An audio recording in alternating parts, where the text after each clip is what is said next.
Back to news. Annamayya జిల్లా పీలేరు నియోజకవర్గం కలకడలో నిర్వహించిన బాబు షూరిటీ మోసం గ్యారంటీ కార్యక్రమంలో చంద్రబాబుపై విరుచుకుపడ్డారు మాజీ ఎమ్మెల్యే చింతల రామచంద్రారెడ్డి.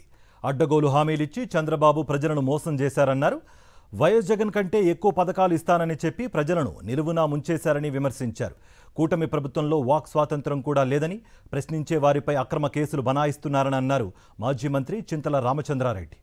మీరు నేరం చేయకపోయినా ఈ ప్రభుత్వాన్ని ప్రశ్నిస్తే కూడా సోషల్ మీడియాలో కూడా ఎవరైనా సరే మన పార్టీ కార్యకర్తలు రాష్ట్ర వ్యాప్తంగా చూడండి, సోషల్ మీడియాలో సూపర్ 6 అమలు చేయలేదంటే కూడా కేసు పెట్టుకుంటున్నారు.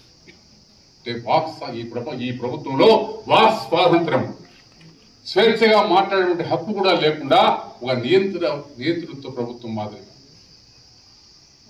మంది ప్రజాస్వామ్య దేశం ఇది.